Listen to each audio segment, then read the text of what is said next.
أعوذ بالله من الشيطان الرجيم بسم الله الرحمن الرحيم يا أيها الناس اعبدوا ربكم الذي خلقكم والذين من قبلكم لعلكم تتقون। ए लोगो, तुम अपने रब की इबादत करो, उस रब की जिसने तुमको पैदा किया और उन लोगों को जो तुमसे पहले थे, शायद कि तुम बच जाओ। O mankind, worship your Lord who created you and those before you, that you may become righteous. হে মানৱ জাতি, তোমালোকে তোমালোকৰ প্ৰতিপালকৰ ইবাদত উপাসনা কৰা, যিজনে তোমালোক আৰু তোমালোকৰ পূৰ্বৱৰ্তী সকলকো সৃষ্টি কৰিছে, যাতে তোমালোকে মুত্তাকি পৰহেজগাৰ হ'ব পাৰা।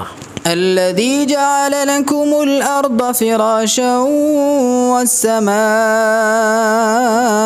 بناء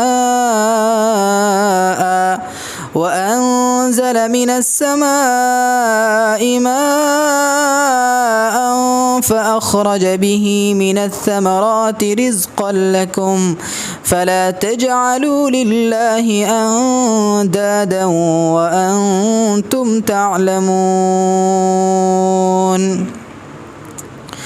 वो ज़ात जिसने तुम्हारे लिए ज़मीन को फ़र्श बनाया और आसमान को छत, व अनज़ल मिनस समा, और आसमान से पानी बारिश नाजिल की, फिर उसके ज़रिया फलों में से तुम्हारे लिए रिज़्क़ निकाला, लिहाजा तुम अल्लाह ताला के लिए शरीक मत ठहराओ और तुम जानते हो।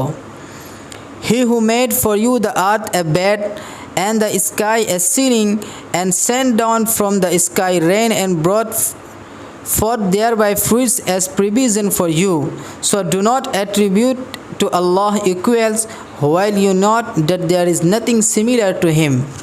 যিজনে তোমালোকৰ বাবে ভূমিক শয্যা বিছনা আৰু আকাশক ছাল স্বৰূপ বনাই দিছে আৰু আকাশৰ পৰা পানী বৰষাইছে, তাৰ পাছত তাৰ দ্বাৰা তোমালোকে খোৱাৰ নিমিত্তে বিভিন্ন ফল ফচল উৎপন্ন কৰাইছে।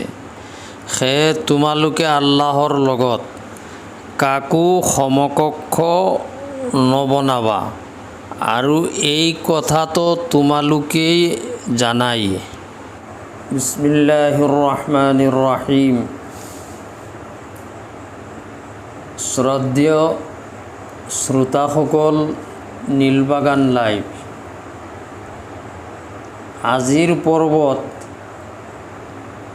আমি ইয়া আইয়ুহান নাসু উবুদু ৰব্বাকুমুল্লাযী খালাকাকুম ইয়াৰ পৰা ব্যাখ্যা আৰম্ভ কৰিবলৈ লৈছোঁ। ব্যাখ্যাত যোৱাৰ আগতে বেলেগ বেলেগভাৱে এই শব্দবোৰৰ অৰ্থ কৈ দিয়াটো ভালেই হ'ব, তেতিয়া আপোনালোকে অৰ্থ বুজিবলৈ অলপ সহায় হ'ব, সহজ হ'ব। ইয়া আইয়ু আৰবী ভাষাত ইয়াৰ অৰ্থ হৈছে আমি সম্বোধন কৰোঁ যে হে, এই হে, যাক সম্বোধন কৰা হয় যি শব্দৰ দ্বাৰা, তাক আৰবীত ইয়া আইয়ু হা বা ইয়াৰ বাহিৰে আৰু বিভিন্ন শব্দ আছে। আন্নাসু শব্দৰ অৰ্থ হৈছে মানৱ জাতি। মানৱ জাতিৰ ভিতৰত পৃথিৱীত বসবাস কৰা যিমান মানুহ আছে, সকলো মানুহ বুজাইছে। ইয়াত অকল মুছলমান নহয়, পৃথিৱীত বসবাস কৰা সকলো মানুহ। উবুদু এই শব্দটো আৰবী ভাষাত নিৰ্দেশবাচক শব্দ বহুবচন। ইয়াৰ অৰ্থ হৈছে তোমালোকে ইবাদত কৰা, উপাসনা কৰা। ৰব্বুন শব্দৰ অৰ্থ আমি সূৰা ফাতিহাত খুব বিথংভাৱে শুনিবলৈ পাইছোঁ, প্ৰতিপালক। খালাকা শব্দৰ অৰ্থ হৈছে সৃষ্টি কৰিছে। কাবলিকুম কাবলুন শব্দৰ অৰ্থ হৈছে পূৰ্বপুৰুষ।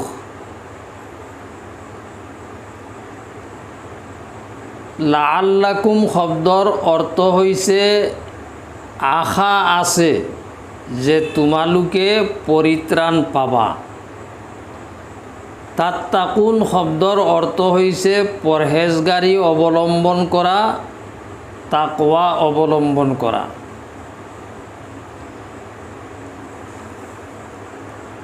ইয়াৰ পিছত আল্লাযী জাআলা লাকুমুল আৰদা, এই জাআলা শব্দ ইয়াত অৰ্থ হৈছে খালাকা, সৃষ্টি কৰিছে। লাকুম শব্দৰ অৰ্থ হৈছে তোমালোকৰ কাৰণে। আল আৰদা শব্দৰ অৰ্থ হৈছে পৃথিৱী। ফিৰাছ শব্দৰ অৰ্থ শয্যা, বিছনা। ওয়াসসামা বিনা আসামাউ শব্দৰ অৰ্থ আকাশ। বিনাউন শব্দৰ অৰ্থ হৈছে ছাল, ঘৰৰ ওপৰত যিটো ছাল থাকে। আনজালা শব্দৰ অৰ্থ হৈছে বৰ্ষাইছে, বৰ্ষণ কৰিছে। মাউন শব্দৰ অৰ্থ পানী। আখৰাজা বিহি মিনাছ সামাৰাত, আখৰাজা শব্দৰ অৰ্থ হৈছে উলিয়াইছে, বাহিৰ কৰিছে। সামাৰাত এই শব্দটো সামাৰাতুন এক বচন, বহু বচন সামাৰাত। ইয়াৰ অৰ্থ ফল, মূল, ফচল যিমান এই জমিনৰ পৰা উৎপন্ন হয়, সকলো যিবোৰ মানুহে নিজৰ খোৱাৰ কাৰণে জমিনৰ পৰা উৎপন্ন কৰে, সকলো বস্তুক সামাৰাত কোৱা হয়। ৰিজকুন শব্দৰ অৰ্থ হৈছে খাদ্য, আহাৰ হিচাপে। লা তাজআলু এই শব্দটো হৈছে নিষেধবাচক শব্দ। আৰবী ভাষাত কয় নহি, নিষেধ কৰা। লা তাজআলু তোমালোকে সাব্যস্ত নকৰিবা, আৰু এজন নবনাবা। লিল্লাহ আল্লাহৰ লগত। আন্দাদ শব্দ আহিছে। আন্দাদ শব্দ বহু বচন, ইয়াৰ এক বচন হৈছে নিদ্দুন। নিদ্দুন শব্দ অৰ্থ হৈছে সমকক্ষ, সমতুল্য, লগৰীয়া, অংশীদাৰ। তা'লামুন তোমালোকে নিশ্চয় জানা। এই জোটাই জোটাই মই আপোনালোকৰ আগত এটা এটাকৈ শব্দৰ অৰ্থ বুজাই দিলোঁ। এতিয়া আমি ব্যাখ্যালৈ যোৱাটো উচিত। ইয়া আইয়ুহান নাসু উবুদু ৰাব্বাকুমুল্লাযী খালাকাকুম, ইয়াৰ পৰা ফালা তাজআলু লিল্লাহি আন্দাদান ওয়া আনতুম তা'লামুন, ইয়াত হৈছে দুটা আয়াত। ইয়াৰ পূৰ্বে সূৰা বাকাৰাহৰ 20টা আয়াতৰ ব্যাখ্যা আমি শুনিবলৈ পাইছোঁ, আৰু এই দুটা আয়াত হৈছে ইয়া আইয়ুহান নাসু উবুদু, এইটো 21 নম্বৰ আয়াত, আৰু তাৰপিছত আল্লাযী জাআলা লাকুমুল আৰদা এইটো 22 নম্বৰ আয়াত। এই দুটা আয়াত, এই দুয়োটা আয়াতত আল্লাহ তাআলাই মানৱ জাতিক জাতি, ধৰ্ম, বৰ্ণ নিৰ্বিশেষে সকলো মানুহক আল্লাহ তাআলাই যি আহ্বান জনাইছে, যি দাৱত দিছে, সেই দাৱতৰ কথা এই দুয়োটা আয়াতত ঘোষণা কৰা হৈছে।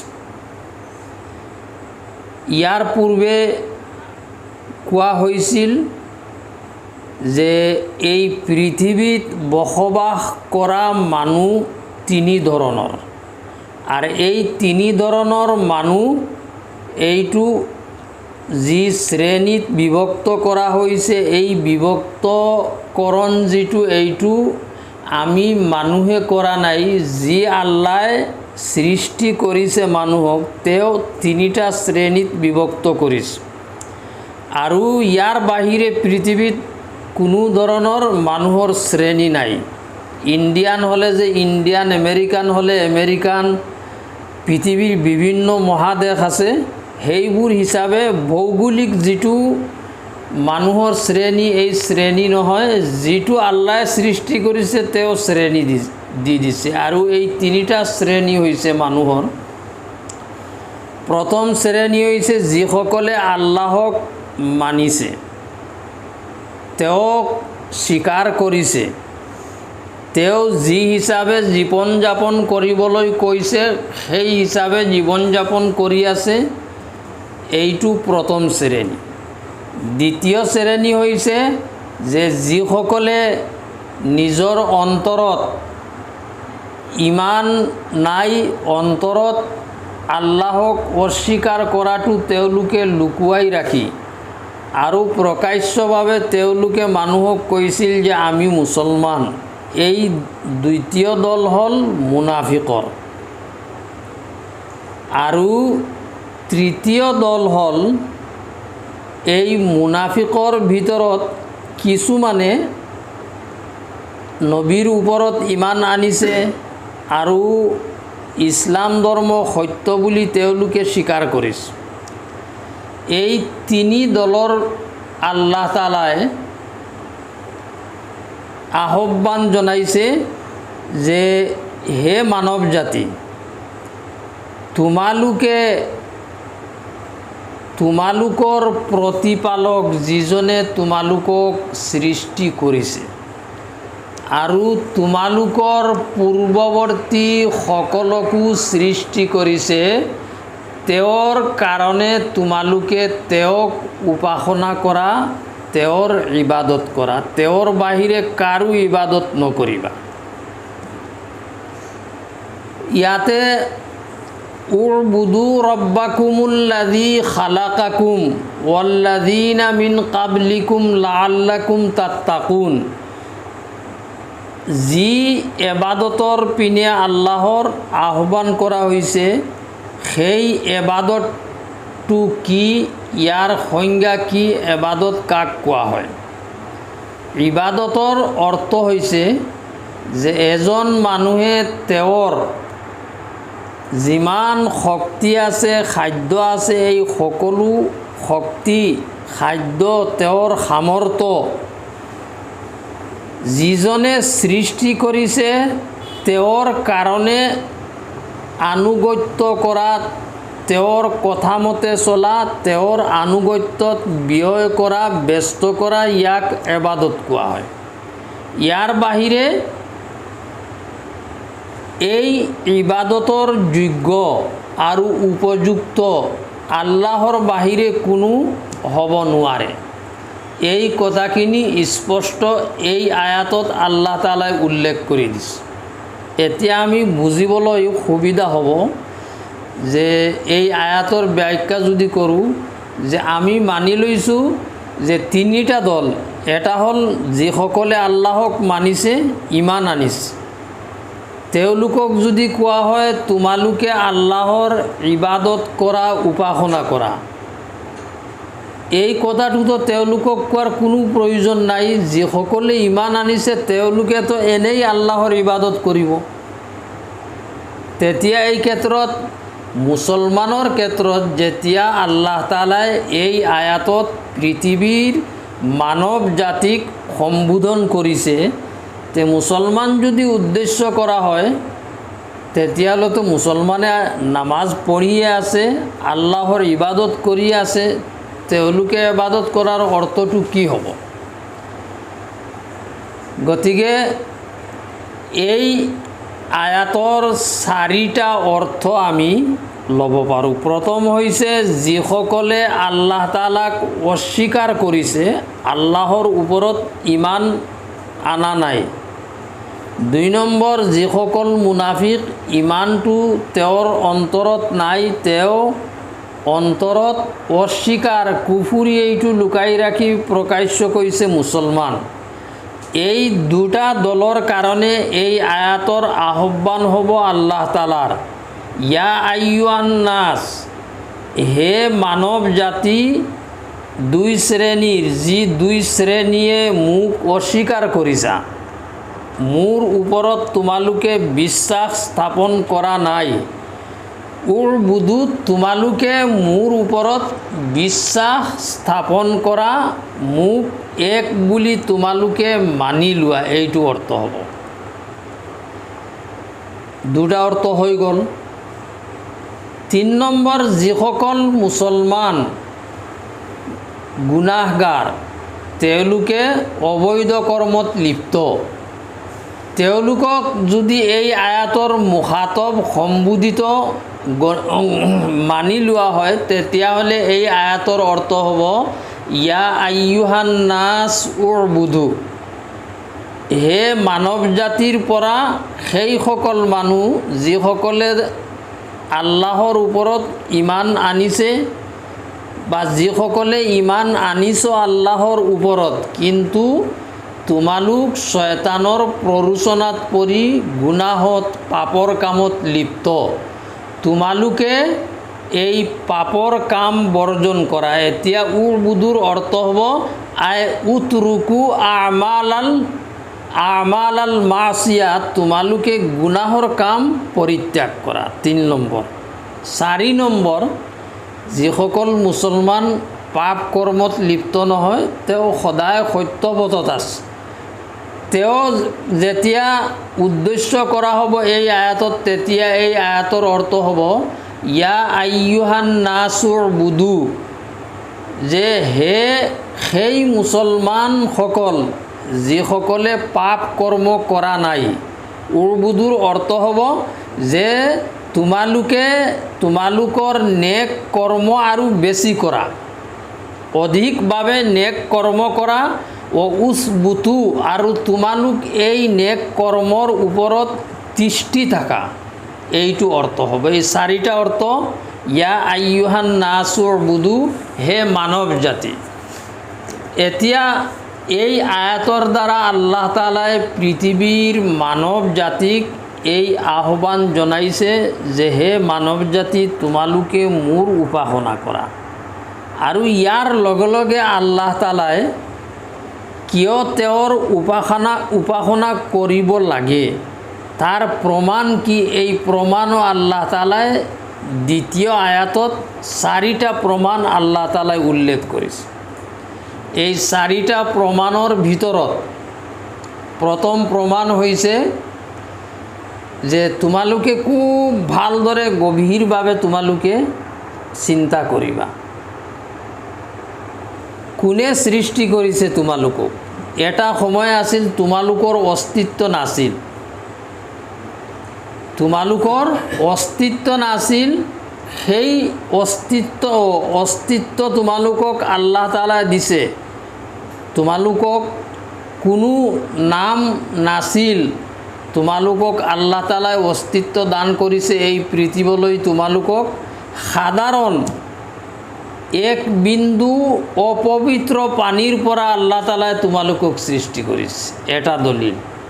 তুমি হে মানৱ জাতিৰ পৰা সকলো মানুহ, তুমি চিন্তা কৰা, তুমি যিমান ডাঙৰ বিজ্ঞানী হোৱা, যিমান ডাঙৰ শিক্ষিত হোৱা, দুনিয়াৰ যিমান ডাঙৰ তুমি পদত থকা, তোমাৰ ক্ষুদ্ৰ বিবেক জ্ঞানে তুমি চিন্তা কৰা যে এটা সময় আছিল তোমাৰ কোনো অস্তিত্ব নাছিল, আল্লাহ তাআলাই তোমাক অস্তিত্ব দান কৰিছে, তোমাৰ পিতৃ মাতৃৰ জৰিয়তে এই পৃথিৱীক তোমাক জন্ম দিছে, পৃথিৱীত আল্লাহ তাআলাই তোমাক জন্ম দান কৰিছে।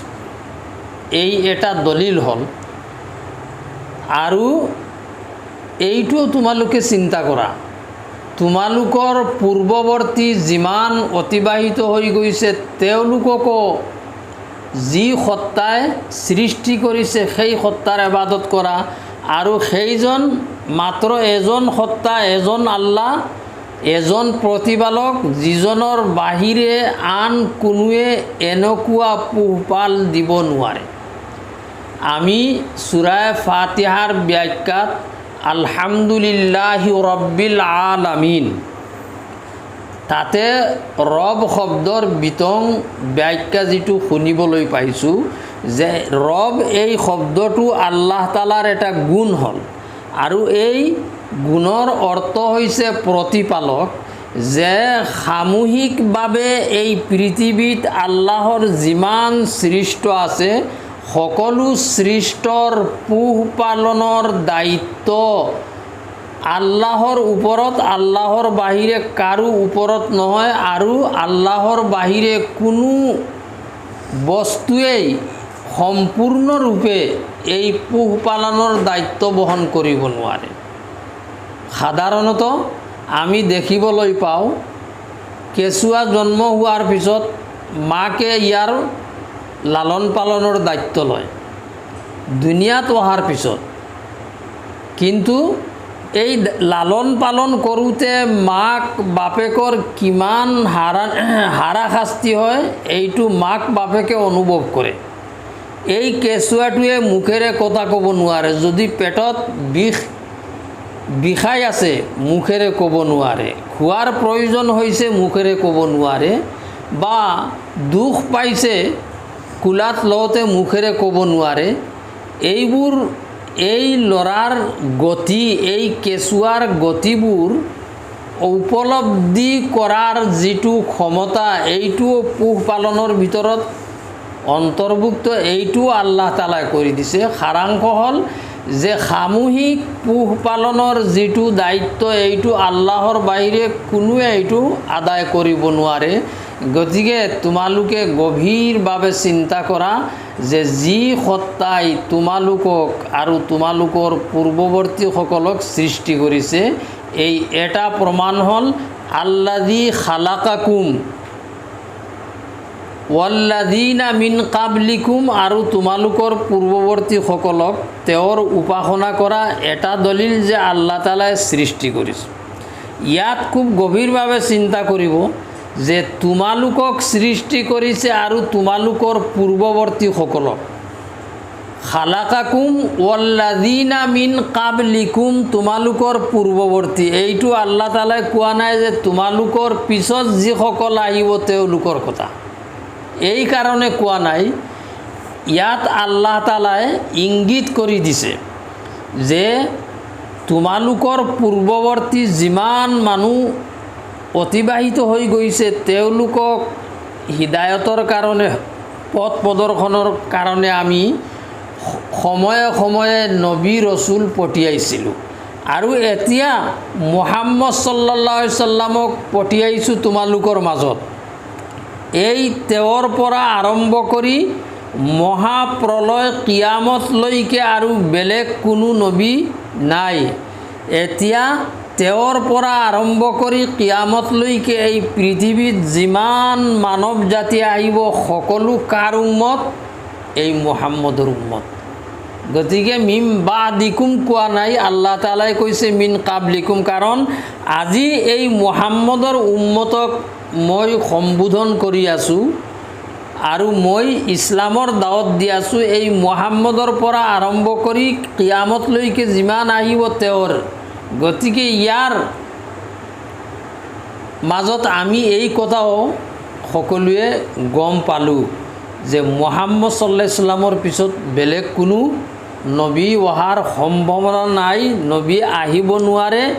যদি কোনোবাই কয় মুহাম্মদৰ পিছত নবী আহিব আৰু তেওঁ বিশ্বাস কৰে, সেইজন পূৰ্ণ মুছলমান নহয়। দ্বিতীয় দলিল হৈছে আল্লাযী জাআলা লাকুমুল আৰদা ফিৰাশা, যে এই পৃথিৱী আল্লাহ তাআলাই আমাৰ কাৰণে বিছনা শয্যা বনাই দিছে। আমি এই পৃথিৱীত ইচ্ছামতে আমি বিচৰণ কৰি আছোঁ, ইচ্ছামতে আমি এই পৃথিৱীক ব্যৱহাৰ কৰি আছোঁ। মোৰ প্ৰয়োজন হৈছে মোৰ অধীনত যি পৃথিৱীৰ অংশ আছে, জমিন আছে, পুখুৰী খন্দাৰ মই পুখুৰী খন্দি আছোঁ। কেইদিনমান পিছত প্ৰয়োজন হৈছে পুখুৰী নালাগে, এইটো ভৰাই আছোঁ।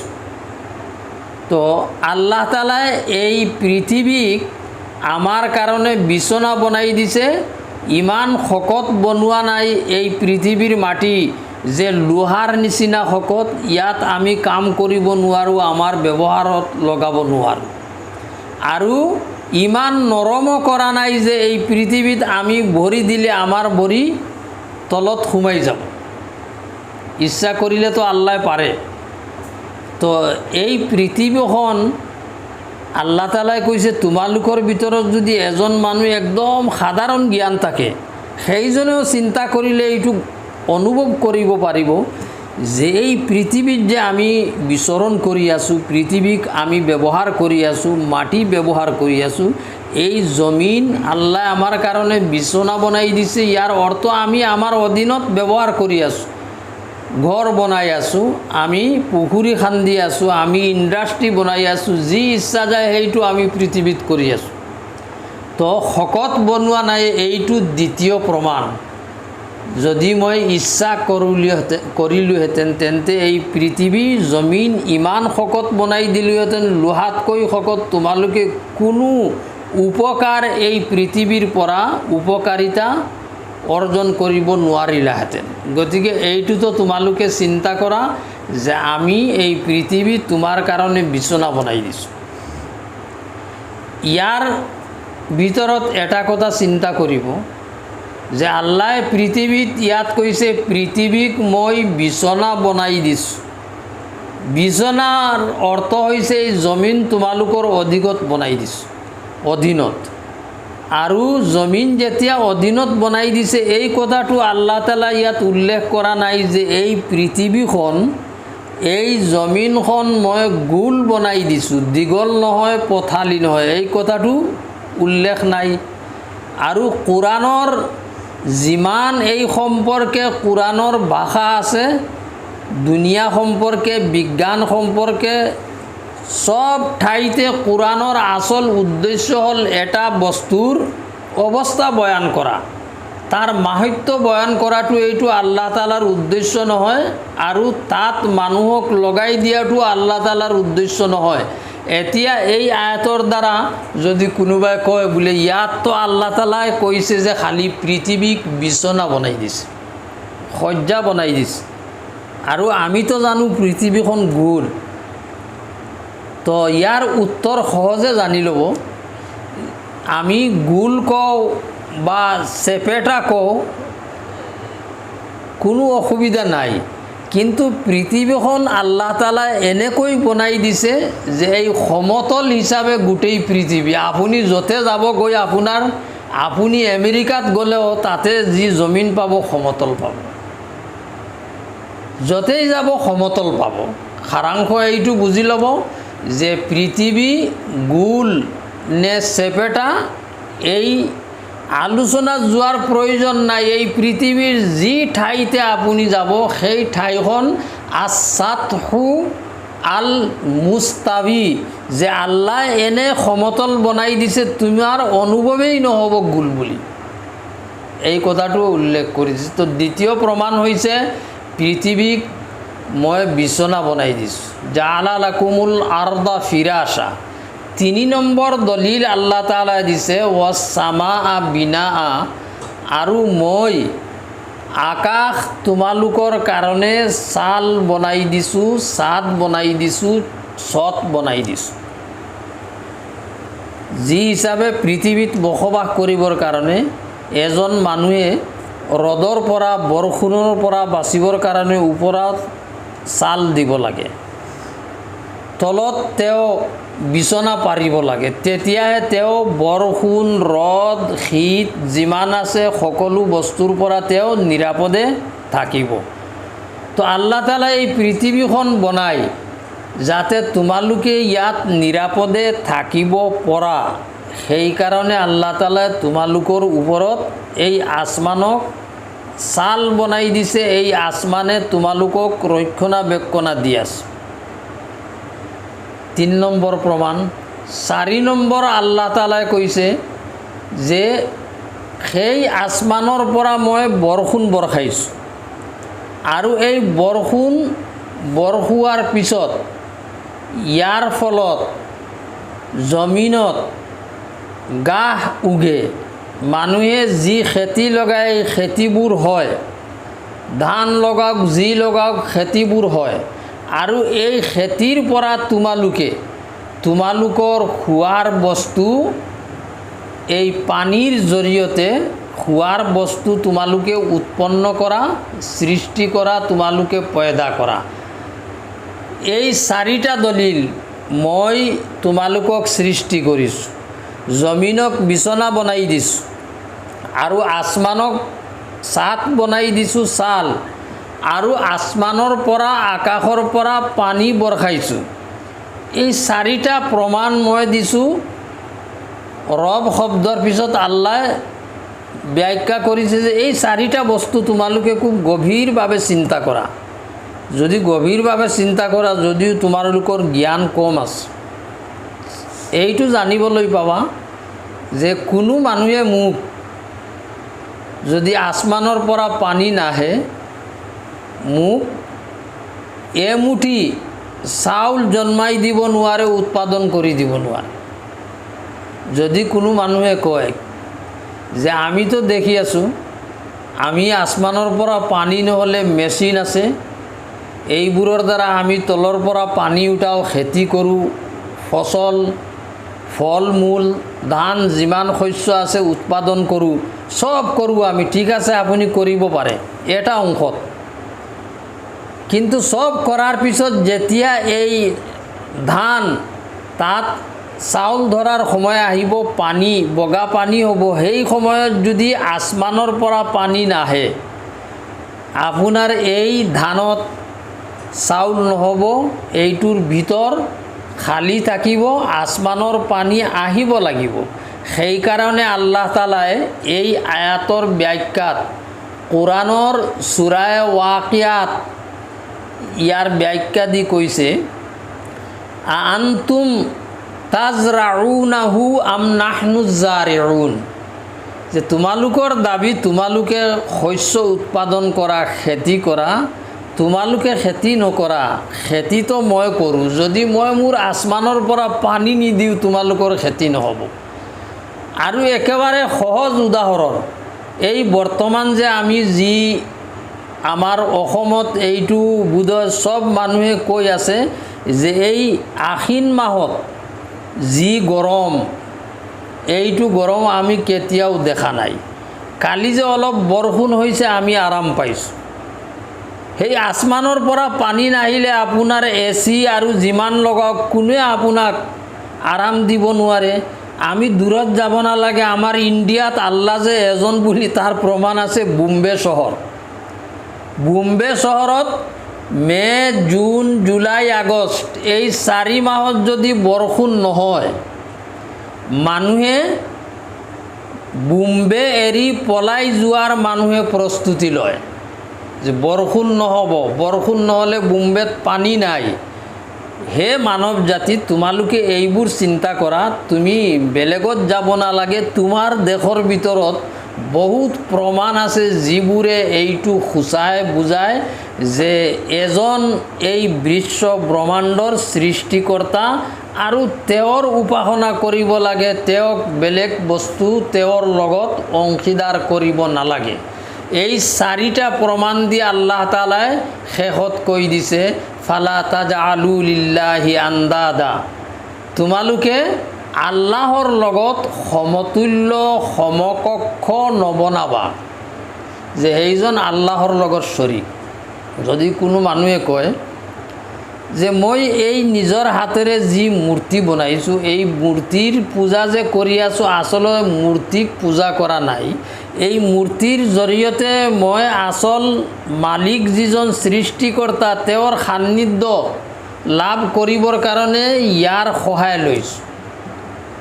আল্লাহ তাআলাই কৈছে তোমালোকে ভালদৰে চিন্তা কৰা, তুমি যি কথা কৈছা যে তোমাৰ হাতেৰে এটা বস্তু তুমি তৈৰি কৰিছা, তুমি মূৰ্তি বুলি কোৱা, ইয়াক যি নাম দিয়া, দেৱতা বুলি কোৱা আৰু ভগৱান বুলি কোৱা, যি নাম দিয়া, তোমাৰ হাতেৰে তুমি এটা বস্তু সৃষ্টি কৰিছা। তো যি বস্তুক তুমি সৃষ্টি কৰিছা, তুমিহে সেই বস্তুক ৰক্ষণাবেক্ষণা দিব পাৰিবা, সেই বস্তুৱে তোমাক ৰক্ষণাবেক্ষণা দিব নোৱাৰে। আৰু তাৰ প্ৰমাণ হৈছে তোমাৰ হাতেৰে সৃষ্টি কৰা, তুমি যদি ইয়াক তোমাৰ দেৱী বুলি কোৱা, দেৱতা বুলি কোৱা, তেনেহ'লে আৰু এটা প্ৰমাণ লৈ লোৱা, যদি ইহঁতক তুমি খুব ধুনীয়াকৈ সৃষ্টি কৰিছা, বনাই ৰাখিছা, এটা মাখি আহি যদি সিহঁতৰ গাত বহে আৰু সিহঁতৰ কাৰণে তুমি খাদ্য সিহঁতৰ সন্মুখত ৰাখিছা যে তোমালোকৰ দেৱ দেৱীয়ে খাদ্য খাব, এই খাদ্য যে তোমালোকে সন্মুখত ৰাখিছা, সিহঁতে খোৱাৰতো কোনো ক্ষমতা নাই, বেলেগ বস্তুৱে আহি সিহঁতৰ সন্মুখৰ পৰা খাদ্য লৈ যায়। যদি এটা কুকুৰে আহি খাদ্য লৈ যায়, তে এই তোমাৰ হাতে যিটো তুমি বনাইছা, তুমি যাক দেৱী বুলি কৈছা, যাক দেৱতা বুলি কৈছা, সি এই মাখিটোক খেদিব পাৰিব নেকি? এটা কুকুৰে আহি যদি খাদ্য লৈ যায়, এই কুকুৰক খেদিব পাৰিব নেকি? এই ক্ষমতা এই তোমাৰ হাতেৰে সৃষ্টি কৰা বস্তুৰ ভিতৰত নাই। যেতিয়া এই বস্তুৰ ভিতৰত এই ক্ষমতা নাই, তেতিয়াহ'লে তুমি কিয় কোৱা যে মোৰ হাতে বনোৱা বস্তুটো আল্লাহ তালাৰ সমতুল্য, এই বস্তুটো আল্লাহ তালাৰ সমকক্ষ? এই কথাটো আল্লাহ তালাই কোৰআনৰ বেলেগ আয়াতত উল্লেখ কৰিছে যে ইয়া আইয়ুহান নাস দুৰিবা লাকুম মাসাল, হে মানৱ জাতি, তোমালোকৰ কাৰণে এটা উপমা দিয়া হৈছে। উপমাটো হৈছে যে তোমালোকে নিজৰ হাতেৰে যি দেৱ দেৱী সৃষ্টি কৰিছা, সিহঁতৰ গাত যদি এটা মাখি বহে, সিহঁতৰ সন্মুখৰ পৰা খাদ্য যদি কোনোবা জীৱ জন্তুৱে লৈ যায়, সিহঁতে এইখিনি ৰক্ষা কৰিব নোৱাৰে, নিজৰ গাক ৰক্ষা কৰিব নোৱাৰে।